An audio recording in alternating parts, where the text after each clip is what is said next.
Hello. Just getting set up here. My lighting's terrible. Oh, it looks good on YouTube. Not on my phone. Okay. Hello, everyone. Thanks for turning up. Just waiting for everyone to get here first. I usually wait till I get about 100 people in here before I start. Okay. Okay, let's get going. My name's Lisa. I'm a parenting coach. I'm a mom. I'm also a grandmother. Welcome to my live. I usually do these for about an hour and a half, but tonight I'm just doing it for about 30 minutes here on Instagram and YouTube. So that's all the time I have right now.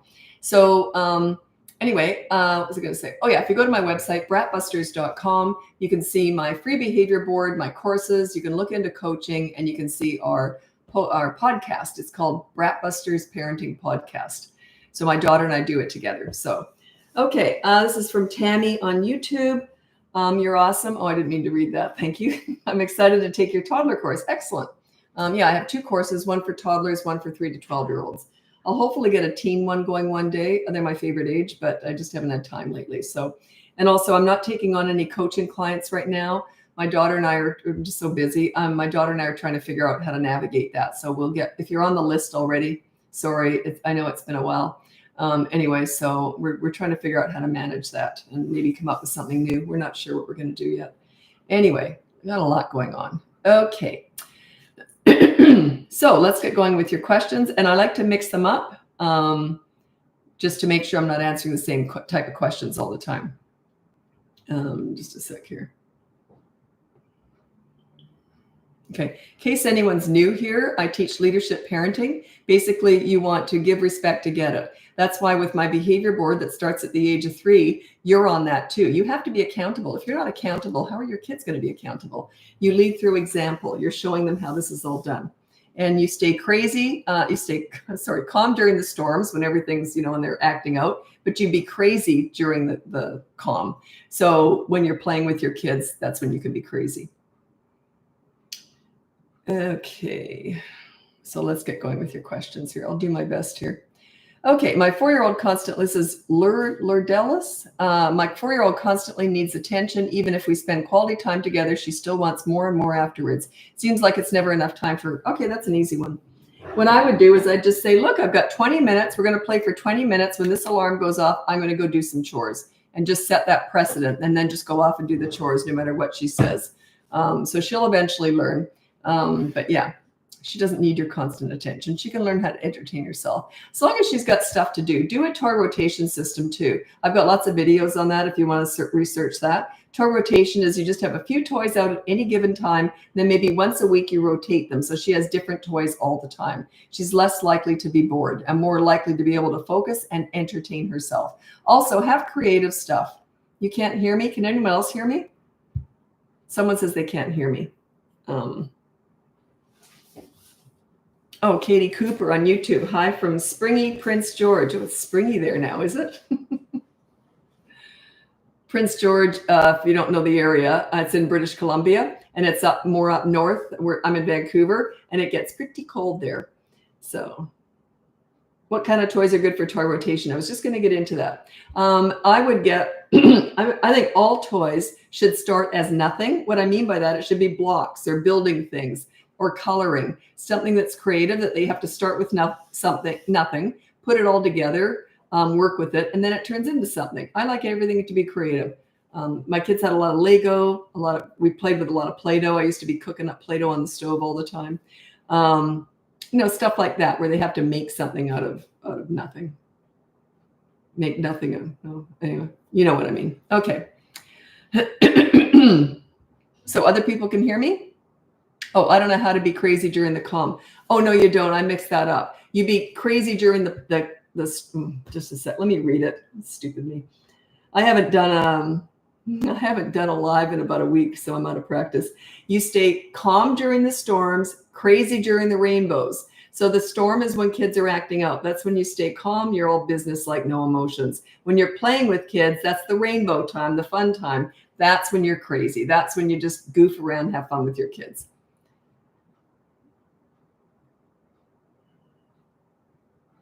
You can hear me now. Okay.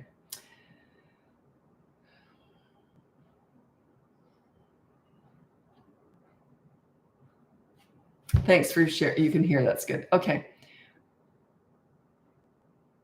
I don't understand this. What are tips when boys 10 years old retaliate back to consequences? I don't quite understand that, but you mean they argue consequences? I'll just go with that. So on the behavior board, you have a rule and a consequence for everybody over the age of 3 or 3 and above.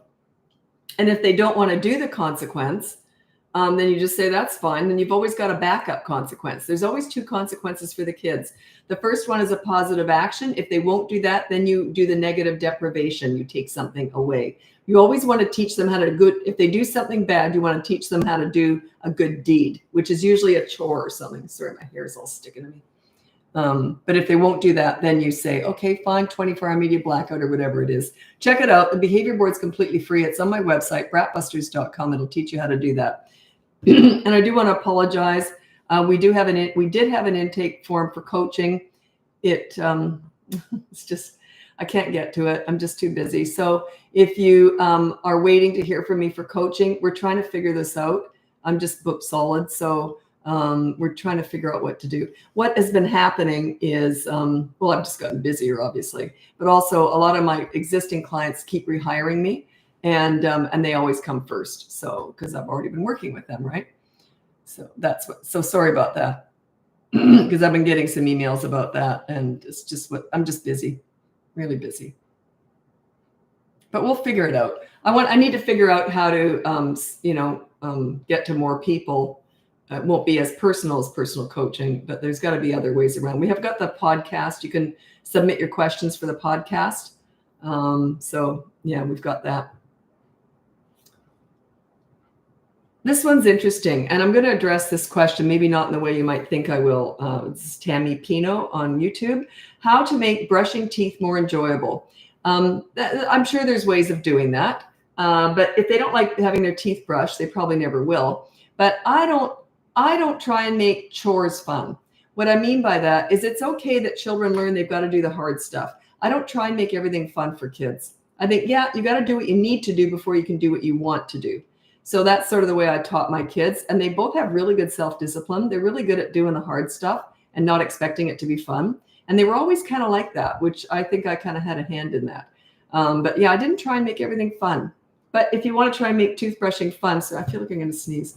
If you want to try and make toothbrushing fun, maybe look that up on YouTube or something. There might be better ideas. I got a few ideas, but it could be that they only get to watch a certain show on the tablet or something when they're brushing their teeth. Could be something like that. You can get them electric toothbrushes that have, characters of the, stuff like that. Get good tasting toothbrush.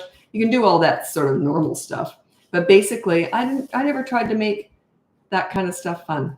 I just thought, yeah, I don't like doing it either, but you got to do it. That teaches them self-discipline too. Okay, I'm just going to read this out, Katie. There's no message for anybody, but I feel for you.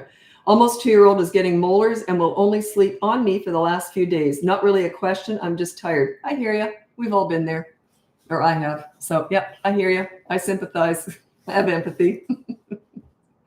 It's all temporary.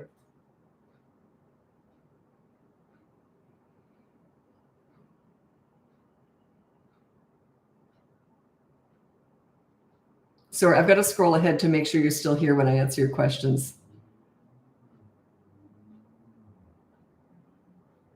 What to do when my 2-year-old keeps climbing out of his crib? Once they cannot get out of their crib, I dismantle it and I just put the mattress on the floor. That's what I did with my kids. First time they slapped on the floor, you know how they fall out? You hear it and you go, oh my God, no. First time they did that, I dismantled the whole crib and just put the mattress in the room. And then I ended up getting a bigger bed for them. So yeah, just dismantle it and then follow through. I do have a whole bedtime routine that you can look into the course. It goes into potty training, bedtime. That's for toddler stuff if you're interested. It's a whole routine around it. So, but yeah, just if they can climb out of the crib, why are you trying to keep them in there? Yeah, there's no point.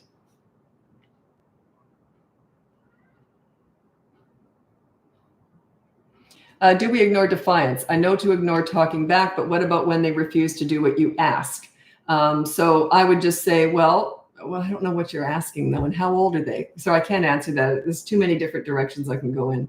I need to know the age and what you're asking.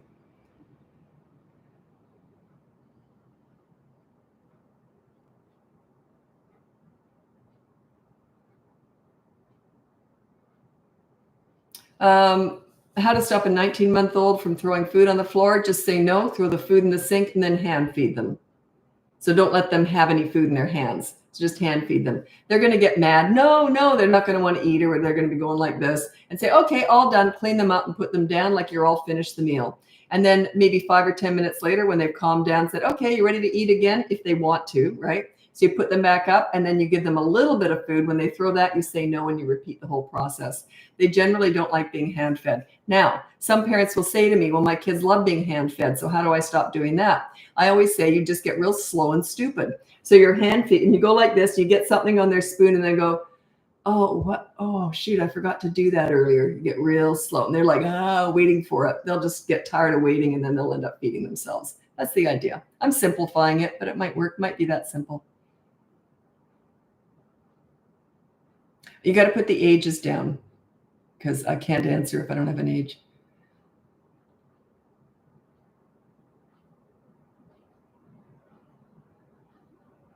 Any tips to introduce leadership parenting to a child under 1? No, it's all about connecting and playing with them and really bonding with them. That's all it is in their world. I know my granddaughter, she's just a toddler.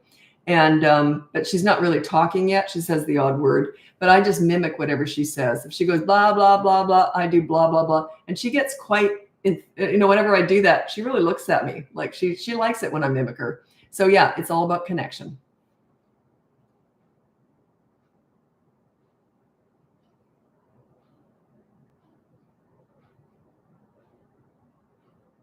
Do you think there are any differences in parenting a boy and a girl? Not when they're younger at all, but when they start turning into teenagers and the hormones kick in.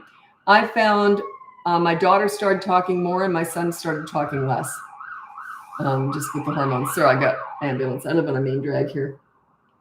But yeah, I remember once my son I didn't really understand men until I raised them. I'm still kind of clueless about them, but I know a lot more after raising one. I remember once I said to my son, he was just sitting there, and I said, what are you thinking? And he goes, nothing.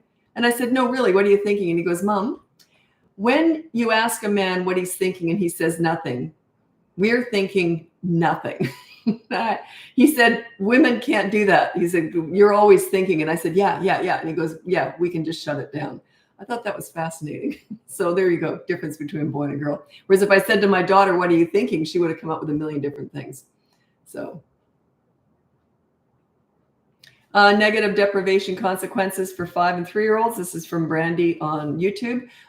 Just usually it's media. So that's screens. So no screens for 24 hours. This is the second consequence if the first one doesn't work. Check out my free behavior board. It's on my website, BratBusters.com.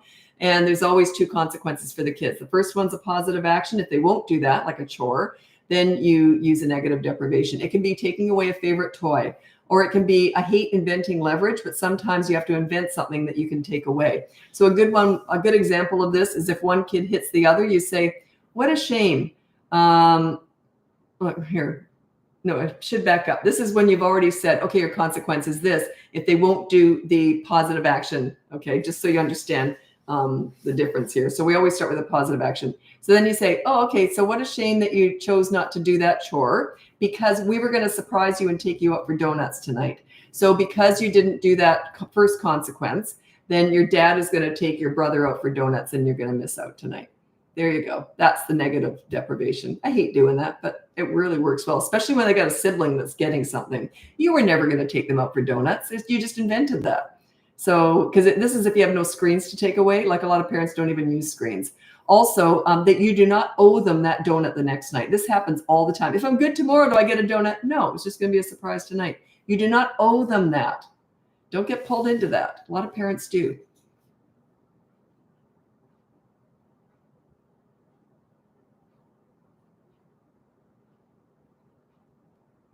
How to teach your child to genuinely want to share instead of forcing them to share. You can't do that. You can't force their will. You can't force their emotions. You can't force that. You can just teach them how to share. I don't care. I could care less if my kids wanted to share or not. You can't force emotions and feelings onto someone.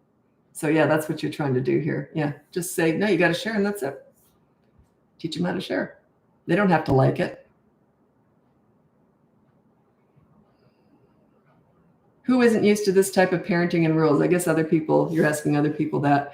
There are I look at this way. There's the old-fashioned authority style parenting, which is not bad, but they will rebel in the teen years against that because it's based on intimidation and fear. Okay, so there's that old-fashioned way of parenting. The newfangled pleaser style parent is a disaster. There's no respect. It's just a total disaster. You're going to raise self-entitled snowflakes with mental health issues. You're always trying to please them. You want them to get participation awards. Stupidest thing I ever heard of. You just want to make everything fun and easy for them. And and also the pleaser parent is the most likely to yell because they're the ones with the worst behaved children. So they're the most likely to yell, which is fascinating because they're trying to please their kids, but they end up yelling more than anyone. So, and I teach leadership. Leadership is you set an example. You want to be friends with your kids, but you also want to be a leader. You want them to respect you, but you give respect in order to get it. You're on that behavior board too. You've got to have rules. Your rule is if you yell, your rule is no yelling. If you yell, then you have to play with the kids for 10 minutes, something they want to do. They're in charge of that, you see? So, and you always stay calm. Whenever you're disciplining kids, you're calm as anything. Treat it like a business transaction.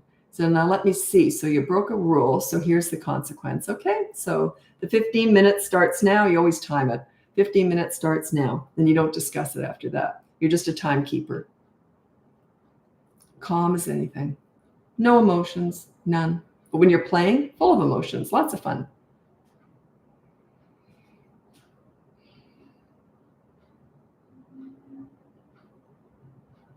I had chores as consequences as a child, and I believe it negatively affected my view of doing them as an adult. How can I make it more positive, neutral for my kids? I don't know how to answer that. I don't see it as, I just see it as doing a good deed. I don't have a problem with kids doing chores as a consequence.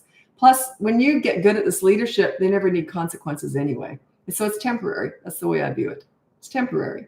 Once your leadership is cemented, they don't act out. Why would they? They respect you. They're happy. They have high self-esteem. They want to please you. They look up to you. You're like a mentor, someone that they admire and they have fun with, and they can tell you anything. That when you get good at this, they'll tell you everything right through the teen years.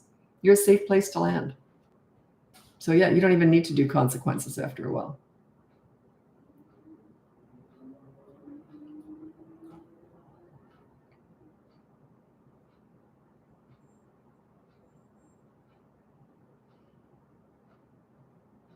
Someone says, I've been listening to you nonstop for a week. Oh gosh, you poor thing.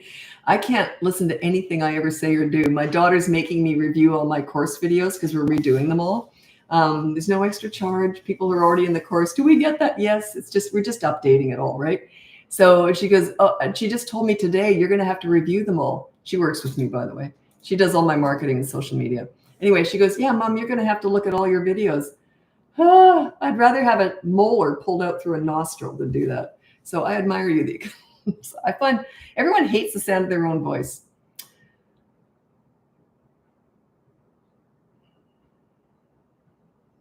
Someone asked me some medical question. I'm not a doctor. I'm just a parenting coach.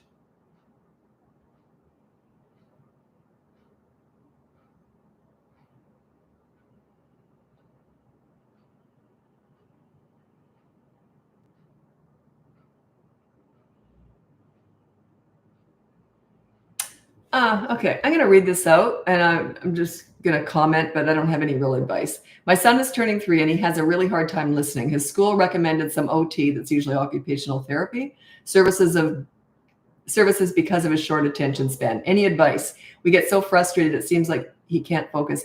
He's only 3. I don't know what to say there. I would have a lot of questions around that. I don't know.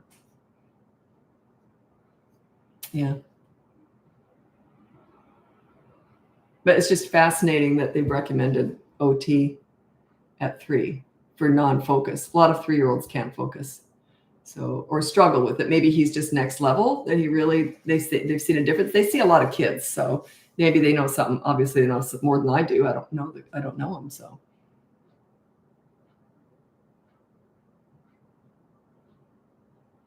Okay, toilet training resistance, 2 years and 2 months. Freaks out for poo. Should I stop and wait? Okay. Well, I've got a course on that. It's in both of my courses. The potty training course is in both of my boot camp courses, if you're interested. Anyway, it's a whole process. But generally, if they freak out over poo or they will not poo in the toilet, there's usually 3 reasons for that. The first reason is they've maybe done it once and they got splashback. Okay, they don't like that. By the way, it's usually boys, not always, but it's mostly boys that will not poop in the toilet, not so much girls. I think it's because they have more equipment hanging out down there. I'm just guessing. So that's number 1. They don't like the splashback. Number 2 is they don't like the feeling of it hanging in midair because they're used to being, smashed up in a diaper, right? So they don't like the hanging because it pulls on them. It's the tugging they don't like. That's number 2. The third one, it might be cold. They're used to pooping in a nice warm diaper, and all of a sudden they're midair and it's all cold. So here's what I suggest you do. Use a little porta potty, put some toilet paper in the bottom so there's not going to be any splashback. Also, they can feel the toilet paper touching their bum. And maybe, when it starts, I won't get too graphic here, but you get the idea. Not a lot of hanging in that little porta potty. And the last one is hike up the heat in the bathroom or wrap an Afghan around them and when they're pooping, so it keeps them nice and warm. So that's my 3 reasons why they often don't poop in the toilet. It's very common. It's extremely common, actually. How do you answer so many whys all day and stay playful? I just divert the attention. But why? I don't know. What's this over here? I use redirection, diversion.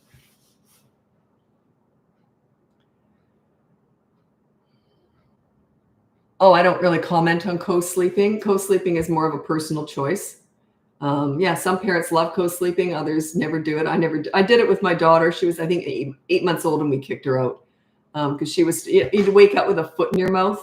This is it. You're out of here.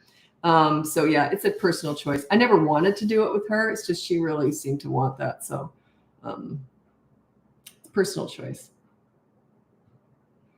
Side note, my 4-year-old, Whitney, my 4-year-old now stays in bed because of your advice. My in-laws and my parents use your tactics and we are obsessed. It works. Excellent. Bedtime battles is my most successful thing of everything I teach in that I don't know about that because I specialize in crisis work. So I like to think there's more, impressive stuff with crisis work. But anyway, of everything that I teach pretty much on a daily basis, it would be the bedtime battles when I talk about that. It just is the most successful thing of everything I teach. The worst one that I talk about all the time is mealtime battles. I hate talking about meal times. There's so many different aspects to it and different family rituals. It's just so much involved. Bedtime's black and white. Here's what happens. Meal times is just, and it takes longer and it's around food and it's one of my least favorite topics. Chores in my family were just an expectation. Yeah, they were in mine too, but they did extra chores as a consequence if needed. So yeah, chores, of course, my kids had to do their chores from a very young age. You live here, you contribute.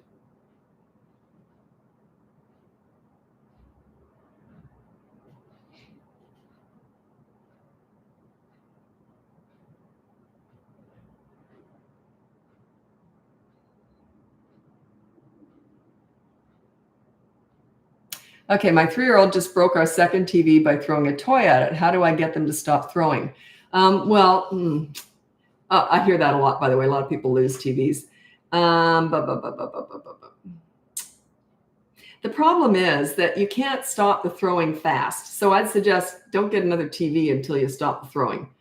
Just use your little laptops or whatever for now, because it's not a quick fix. You just say, stop throwing things. And they say, when can I throw a ball? Yeah, when you're outside, obviously, when I say it's okay. But yeah, stop throwing things, put it on the behavior board as a rule, no throwing things. And then there's a consequence every time. So it takes time though.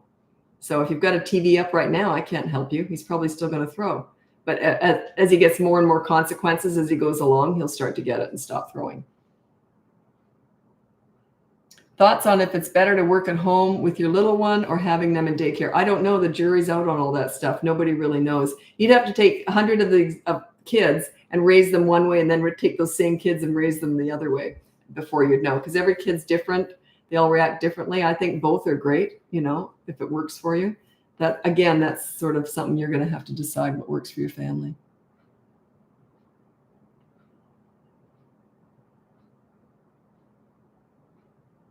I already addressed the pooping in the toilet, so I already addressed that one. The replay of this live will be on YouTube after I'm finished, if you want to check that out it would be probably around the 20-minute mark maybe, that I talked about pooping in the toilet.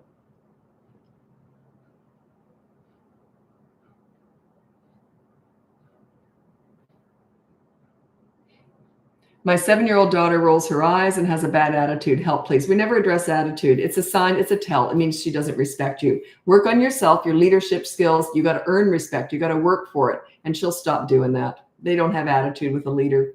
It would just be a waste of time. They just don't, because they look up to a leader. So if you ever looked up to anyone like a coach or a teacher, someone that made you feel good about yourself and you wanted to please, that's what I teach here. It's you want to set yourself up like a mentor for your kids and a friend. But also, you're also a leader, okay? They don't do that to a leader. They'd be embarrassed.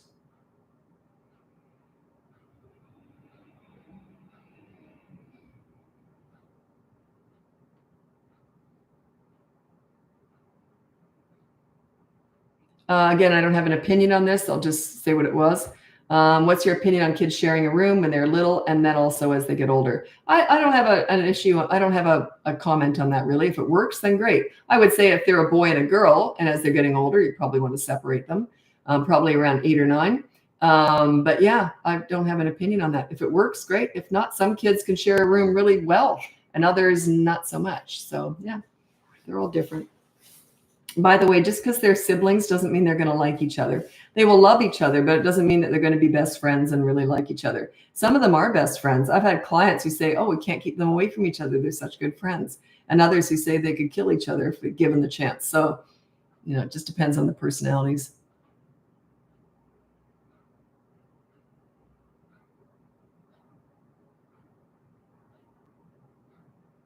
My 4-year-old behaves more with me than her father. Does that mean she's afraid of me? Well, no, I was the leader and I was definitely the one that got the most respect because the leader usually does. So I don't know what. Are you the leader or are you the authority?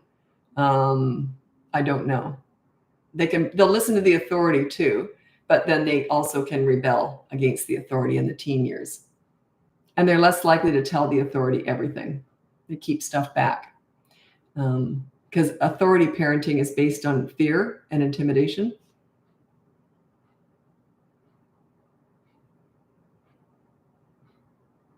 That's a good question. Should we adapt the severity of the consequence to the action? Like throwing food is less severe than hitting people, so the consequences are. I totally get what you're saying. Should the punishment fit the crime kind of idea? I would say generally, I kind of do it that way, but you got to be, it kind of takes a little bit more thinking in that. So I would say, no, don't worry about it. Just have the same consequence for everything. So yeah, just keep it small. Because it's a little bit more creative when you get into that. It's just, I do teach that to parents in coaching. Probably after about the 3rd or 4th session, I'll start to talk about that more. But yeah, not in the first, usually in the 4th session, I'll start talking like that. How you get more sort of specific with stuff. But generally, no, just keep the same consequence.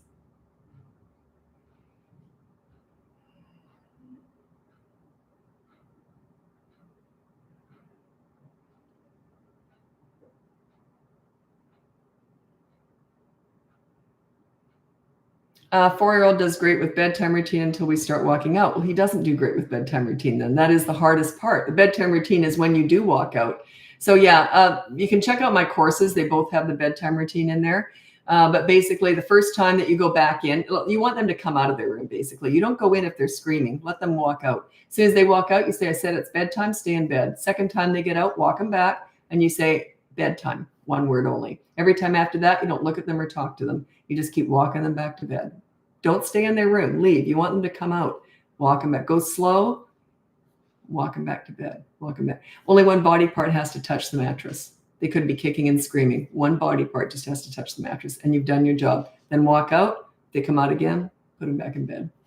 It gets ugly. It's by far the most successful thing of everything I teach, that I teach on a regular basis, is bedtime battles. The battle is keeping them in bed.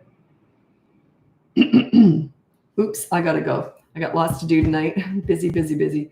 Anyway, thanks so much for watching. Check out my website, BratBusters.com. You can see my free behavior board, my courses, my coaching, and you can look into our podcast. My daughter and I work together and we do the podcast together. It's also posted on YouTube. It's on all the platforms for a podcast. It's also on YouTube. We do 2 a week and we're just having a blast doing it. imagine working with your daughter when you're talking, your business is about parenting. Like, we can't believe it. And we're very different personalities.